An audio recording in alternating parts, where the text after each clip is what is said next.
Zigbee, Thread, Wi-Fi, Z-Wave, a do tego jeszcze Matter. Która technologia jest najlepsza do smart home? Każdy producent twierdzi, że jego rozwiązanie jest idealne. Ale czy na pewno? Jedne działają lokalnie, inne wymagają internetu, a niektóre mogą całkowicie zmienić sposób, w jaki zarządzamy inteligentnym domem. W tym odcinku porównam wszystkie te technologie i pomogę Ci wybrać najlepszą dla Twojego smart home.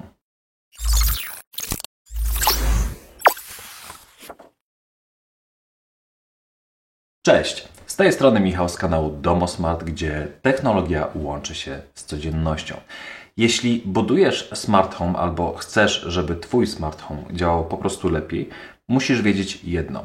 Komunikacja pomiędzy urządzeniami i Home Assistant jest kluczowa. Wi-Fi, Zigbee, Thread, Z-Wave, Bluetooth, a do tego jeszcze Matter. Który standard wybrać? Każdy z nich ma swoje plusy i minusy, ale jeśli źle dobierzesz technologię, możesz mieć rozłączające się urządzenia, lagi i szarpane nerwy. W tym odcinku omówię wszystkie popularne standardy i protokoły komunikacji i wyjaśnię, jak działają i czym się różnią. Ale spokojnie, nie będziemy wchodzić w szczegóły i przekażę tyle wiedzy, ile faktycznie jest potrzebne, aby po prostu zrozumieć smart home. Na końcu zdradzę mój wybór i podejście do budowy smart home. Tymczasem zostaw łapkę w górę, jeśli chcesz więcej treści o inteligentnym domu i koniecznie subskrybuj kanał, aby nie przegapić kolejnych odcinków. Zaczynamy! Zanim przejdziemy do konkretów, musimy wyjaśnić jedną ważną rzecz. Czym różni się standard komunikacyjny od protokołu komunikacyjnego? Pojęcia te są często mylone, a zrozumienie tej różnicy pozwoli Ci lepiej ogarnąć, jak działa Twój smart home. Najprościej mówiąc, standard to sposób komunikacji, a protokół to język, w którym ta komunikacja się odbywa. Wyobraź sobie, że ludzie mogą ze sobą porozumiewać się na różne sposoby.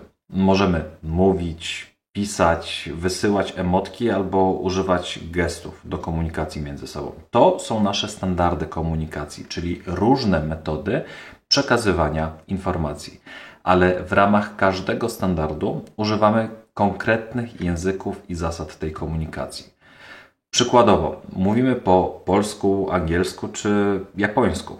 To są protokoły. Różne systemy komunikacyjne w ramach tego samego standardu, które nie zawsze są ze sobą kompatybilne. Podobnie jest z gestami. Kciuk w górę w Europie oznacza OK, ale w niektórych krajach jest gestem obraźliwym. Czyli niby ten sam standard, ale inny protokół, przez co może dojść do nieporozumienia. Teraz przenieśmy to na technologię smart home. Wi-Fi, Ethernet, Bluetooth, Zigbee i Thread to standardy komunikacyjne, czyli sposoby, w jakie urządzenia mogą się ze sobą połączyć. Protokoły takie jak IP, Bluetooth Low Energy, Zigbee w ujęciu Matter i Thread określają konkretne zasady komunikacji w ramach tych standardów. Wi-Fi i Ethernet używają protokołu IP, który jest jak język angielski, uniwersalny i używany na całym świecie. Bluetooth Low Energy to jak dialekt. Działa inaczej niż klasyczny Bluetooth, ale nadal w tym samym standardzie. Zigbee i Z-Wave to dwa różne języki działające na podobnej zasadzie. Obie te technologie tworzą sieć mesh, ale nie są ze sobą kompatybilne. Thread to nowoczesny protokół IP działający na standardzie IEEE 802.15.4, podobnie jak Zigbee, ale lepiej integruje się z innymi systemami. A co z Matter? No właśnie. Matter to nie standard, a tak zwany metaprotokół. Można powiedzieć, że to uniwersalny tłumacz, który pozwala urządzeniom różnych producentów dogadać się ze sobą niezależnie od tego, jakim jeszcze językiem się posługują. Podsumowując, standard określa sposób komunikacji, a protokół to konkretne zasady i język, którym urządzenia się posługują. Znajomość tej różnicy pozwoli Ci lepiej zrozumieć, jak działa smart home i jakie technologie wybrać. No to teraz, gdy już mamy to wyjaśnione, możemy przejść do omówienia poszczególnych standardów i protokołów. W świecie smart home istnieje wiele standardów komunikacyjnych i każdy z nich ma swoje unikalne cechy, zalety, no i oczywiście ograniczenia. Można by o nich mówić godzinami, zagłębiając się w szczegóły techniczne, ale nie o to chodzi w tym odcinku. Naszym celem jest proste i klarowne wyjaśnienie, czym się różnią i jak działają i w jakich sytuacjach sprawdzają się najlepiej. Dzięki temu będziesz mógł świadomie zdecydować, które rozwiązanie najlepiej pasuje do Twojego inteligentnego domu. Wi-Fi to najczęściej wykorzystywana technologia komunikacyjna, bo niemal każdy ma w domu router, który pozwala łączyć się z internetem. W smart home Wi-Fi działa na tej samej zasadzie. Urządzenia takie jak inteligentne żarówki, gniazdka czy kamery łączą się bezpośrednio z routerem i przesyłają dane za pomocą protokołu TCP/IP. Wi-Fi to standard komunikacyjny IEEE 802.11 zaprojektowany głównie do przesyłania dużych ilości danych, co sprawia, że świetnie sprawdza się w urządzeniach wymagających dużej przepustowości, takich jak kamery monitoringu czy inteligentne głośniki. Wi-Fi ma też tę zaletę, że nie wymaga dodatkowych hubów. Wystarczy router, który już mamy w domu. Problem pojawia się, gdy urządzeń robi się zbyt dużo. Każde z nich obciąża naszą sieć, a routery mają ograniczoną liczbę połączeń, które mogą obsłużyć jednocześnie. Może to prowadzić do przeciążeń, spowolnienia internetu czy niestabilności w działaniu urządzeń.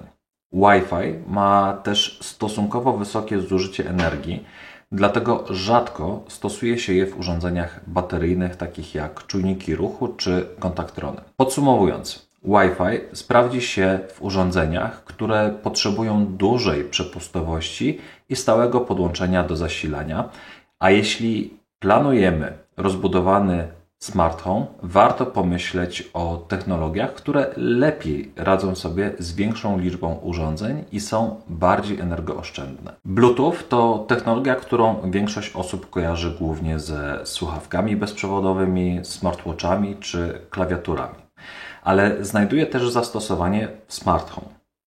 Bluetooth działa w standardzie IEEE 802.15.1 i jest głównie wykorzystywany do komunikacji na krótkim dystansie. Mówimy tu o kilkudziesięciu metrach w zależności od przeszkód i wersji Bluetooth. W smart home najczęściej stosuje się Bluetooth Low Energy, czyli standard, który został zaprojektowany z myślą o minimalnym poborze mocy. Dzięki temu świetnie sprawdza się w urządzeniach bateryjnych, takich jak czujniki ruchu, termometry czy inteligentne zamki, gdzie kluczowym jest oszczędność energii. Bluetooth ma jednak swoje ograniczenia. Po pierwsze, ma bardzo krótki zasięg i wymaga, żeby urządzenia znajdowały się blisko siebie lub miały dostęp do urządzenia pośredniczącego, np. smartfona czy mostka Bluetooth. Po drugie, nie tworzy sieci mesh, co oznacza, że urządzenia nie mogą przekazywać sygnału pomiędzy sobą, jak to ma miejsce w sieciach Zigbee czy sieciach Thread. Zaletą Bluetooth natomiast jest to, że działa lokalnie i nie wymaga internetu, ale ze względu na krótki zasięg i brak możliwości budowania większych sieci nie jest idealnym rozwiązaniem dla całego smart home. Najczęściej spotykamy go jako uzupełnienie innych technologii, np. w inteligentnych zamkach, które łączą się poprzez Bluetooth, ale mogą też działać poprzez Wi-Fi lub Zigbee albo Thread. Zigbee to jeden z najpopularniejszych protokołów komunikacyjnych w smart home, który działa w standardzie IEEE 802.15.4. Jest zaprojektowany specjalnie do obsługi urządzeń inteligentnego domu, takich jak czujniki, żarówki, gniazdka czy przełączniki. Jego największą zaletą jest to, że tworzy sieć mesh, co oznacza, że każde urządzenie podłączone do zasilania może przekazywać sygnał dalej, wzmacniając stabilność i zasięg całej sieci. Zigbee działa lokalnie bez potrzeby korzystania z internetu, co sprawia, że jest niezawodne nawet w przypadku awarii sieci Wi-Fi. Jest również bardzo energooszczędne, dlatego świetnie sprawdza się w urządzeniach bateryjnych, takich jak czujniki temperatury, czujniki ruchu czy czujniki otwarcia drzwi albo okien. Jest jednak kilka rzeczy, o których warto pamiętać. Zigbee wymaga centralnego koordynatora, który zarządza komunikacją między urządzeniami. Może to być dedykowana bramka, taka jak Philips Hue Bridge, Aqara Hub, albo bardziej uniwersalne rozwiązanie jak Home Assistant z adapterem Zigbee. Drugim wyzwaniem jest jego kompatybilność. Chociaż Zigbee to otwarty protokół, otwarty standard, to różne wersje i implementacje mogą się między sobą nie dogadywać. W praktyce oznacza to, że urządzenia różnych producentów mogą wymagać dodatkowej konfiguracji lub działać w ograniczonym zakresie. Podsumowując, Zigbee to świetne rozwiązanie dla osób, które chcą stabilnej, energooszczędnej i lokalnej sieci w swoim smart home. Sprawdza się szczególnie tam, gdzie mamy dużo czujników i innych urządzeń wymagających niskiego poboru mocy. Jeśli jednak zależy nam na lepszej kompatybilności i nowocześniejszych rozwiązaniach, warto spojrzeć na Thread, który działa na podobnej zasadzie, ale rozwiązuje niektóre problemy Zigbee. Thread to nowoczesny protokół komunikacyjny, który podobnie jak Zigbee działa w standardzie IEEE 802.15.4, ale w przeciwieństwie do niego wykorzystuje już protokół TCP/IP w wersji 6, czyli ten sam protokół, który napędza cały internet i sieć Wi-Fi w Twoim domu. Dzięki temu urządzenia Thread mogą się komunikować w sposób bardziej ustandaryzowany i łatwiej integrować z innymi systemami. Największą zaletą Thread jest to, że również tworzy sieć mesh, ale działa bardziej inteligentnie. Sieć jest samonaprawiająca się, czyli jeśli jedno urządzenie przestanie działać, ruch jest automatycznie przekierowywany inną trasą, co zwiększa stabilność całego systemu. Kolejną dużą różnicą jest to, że Thread nie wymaga klasycznego huba, tak jak Zigbee. Zamiast tego działa w oparciu o tak zwane routery graniczne, czyli urządzenia, które łączą sieć Thread z resztą naszego systemu Smart Home.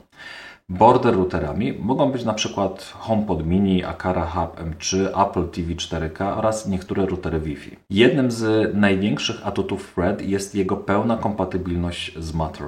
Oznacza to, że w przyszłości możemy spodziewać się coraz większej liczby urządzeń, które będą działać w oparciu właśnie o ten standard i łatwo integrować bez konieczności używania mostków czy też innych bramek. Na ten moment największą wadą Thread jest to, że dostępność urządzeń jest dość mocno ograniczona, a ich cena dość wysoka.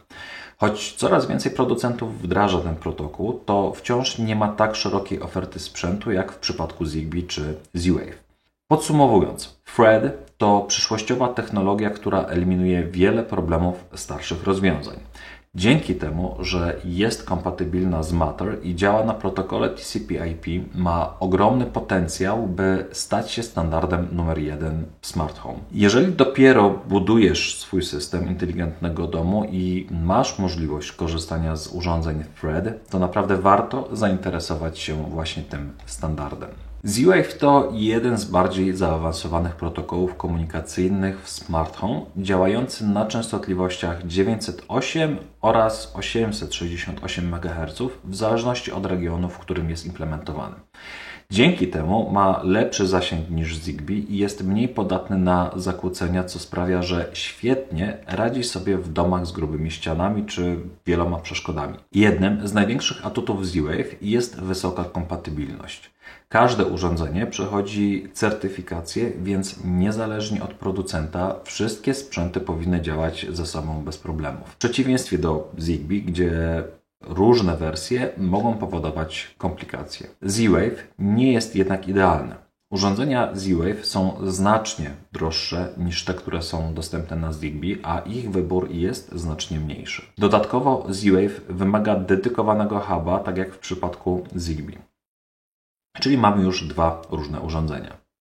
Podsumowując, jeżeli zależy Ci na stabilności, dużym zasięgu i bezproblemowej kompatybilności, Z-Wave może być świetnym wyborem, ale jeżeli chcesz mieć większy wybór urządzeń i tańsze rozwiązania, lepiej spojrzeć na Zigbee lub Thread. Matter to nowy protokół dla smart home, który ma na celu uproszczenie i ujednolicenie komunikacji między urządzeniami różnych producentów. To oznacza, że urządzenia obsługujące Matter mogą działać razem, niezależnie od tego, czy pochodzą od Apple, Google, Amazona czy innej firmy. Ważne jest jednak, żeby dobrze zrozumieć, czym Matter tak naprawdę jest. Nie jest to standard komunikacji, a warstwa komunikacyjna, która działa na bazie już istniejących standardów, takich jak Wi-Fi, Ethernet, Thread oraz częściowo Bluetooth. Jeśli urządzenie Matter korzysta z Wi-Fi lub Ethernet, łączy się bezpośrednio z naszą siecią domową i komunikuje się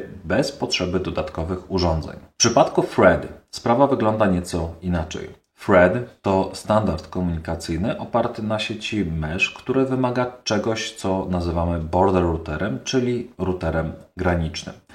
To właśnie on pozwala urządzeniom Thread dogadywać się z resztą naszej sieci i sprawia, że mogą się komunikować z naszym Home Assistantem czy innymi systemami.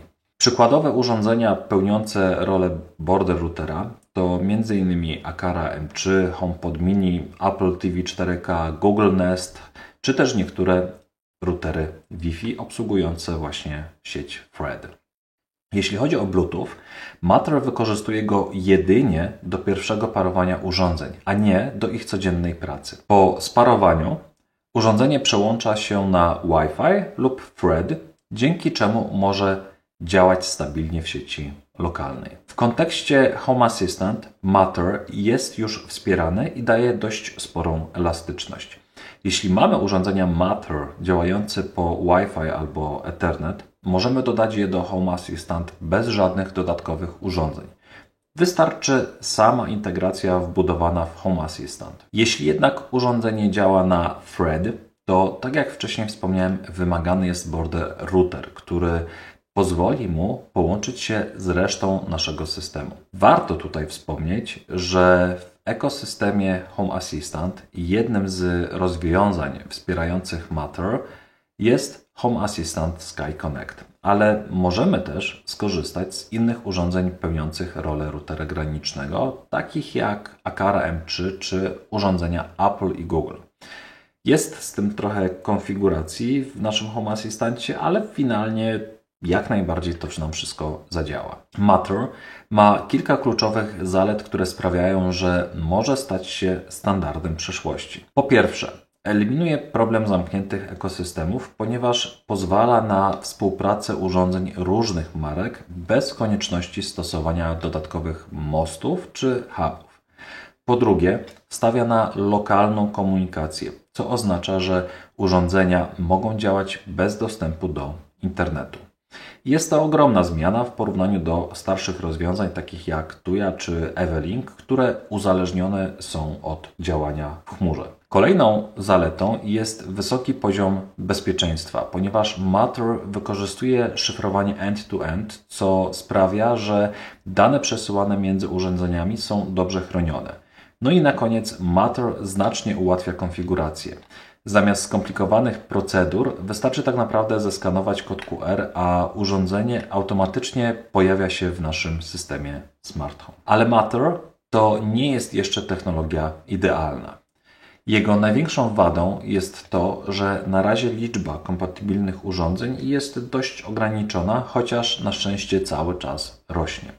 Dodatkowo Matter nie obsługuje natywnie Zigbee i Z-Wave, więc jeśli mamy już urządzenia działające w tych standardach, to nadal potrzebujemy mostków lub hubów obsługujących te protokoły i naszego Home Assistant, aby tworzyć odpowiednie automatyzacje, które wzajemnie sterować będą tymi urządzeniami. Podsumowując, Matter to ogromny krok naprzód w kierunku ujednolicenia standardów w Smart Home. Oferuje prostszą konfigurację, lepszą kompatybilność i większe bezpieczeństwo, ale wciąż jest technologią w fazie rozwoju. W przypadku Home Assistant sprawdza się doskonale dla urządzeń działających na Wi-Fi, ale jeśli chcemy skorzystać z Matter poprzez Thread, musimy mieć border router, który zapewni połączenie między siecią Thread a siecią Wi-Fi. Jeśli chodzi o mój smart home, który tworzę u siebie, to mój wybór to przede wszystkim stabilność, niezawodność i jak największa niezależność od chmury. Dlatego w moim smart home nadal bazuję przede wszystkim na urządzeniach Zigbee, ale z pełną świadomością jego ograniczeń. Kluczowe dla mnie jest odpowiednie dobranie urządzeń, zarówno stabilnego koordynatora, jak i routerów, czyli urządzeń podłączonych do stałego zasilania, które wzmacniają sygnał sieci mesh. Zigbee według mnie to sprawdzony i niezawodny standard i protokół, ale tylko wtedy, gdy budujemy go świadomie, unikając przypadkowych urządzeń niskiej jakości, które mogą destabilizować naszą sieć. Jednocześnie jestem otwarty na Matter i Thread, bo uważam, że jest to przyszłość smart home, która pozwoli na łatwiejszą integrację urządzeń i uniezależnienie się od zamkniętych ekosystemów. Thread rozwija się dynamicznie, a jego natywna obsługa w Matter sprawia, że z czasem może stać się głównym standardem dla urządzeń niskiego poboru mocy. Z kolei Wi-Fi pozostaje niezastąpione tam, gdzie potrzeba dużej przepustowości, jak na przykład w kamerach monitoringu czy głośnikach typu Alexa. Osobiście, poza jednym wyjątkiem, całkowicie rezygnuję z rozwiązań opartych na chmurze, takich jak Tuya, Evelink i inne systemy zależne od działania sieci internet, bo po co mieć smart home, który przestaje działać, gdy dostawca internetu ma awarię? Ja stawiam na protokoły otwarte i rozwiązania lokalne, które gwarantują niezależność, prywatność i stabilność. Podsumowując, sieć Zigbee pozostaje moją główną bazą, ale przyszłość według mnie to Matter i Thread.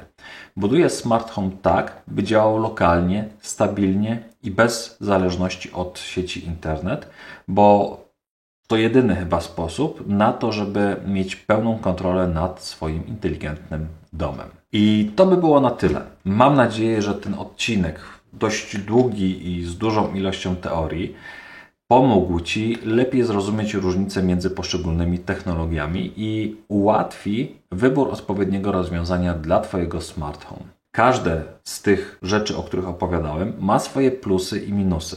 Ale najważniejsze jest to, żeby dopasować je do swoich potrzeb i budować system, który będzie działał stabilnie i niezależnie. A teraz Twoja kolej. Powiedz mi w komentarzu, który standard i protokół wybrałeś do swojego inteligentnego domu. Napisz w komentarzu i chętnie zobaczę, jak Ty podchodzisz do tego tematu. A jeśli odcinek był pomocny, nie zapomnij oczywiście zostawić łapki w górę i zasubskrybować mój kanał, żeby nie przegapić kolejnych materiałów o smart home. Dzięki za oglądanie i do zobaczenia w następnym odcinku. Hej!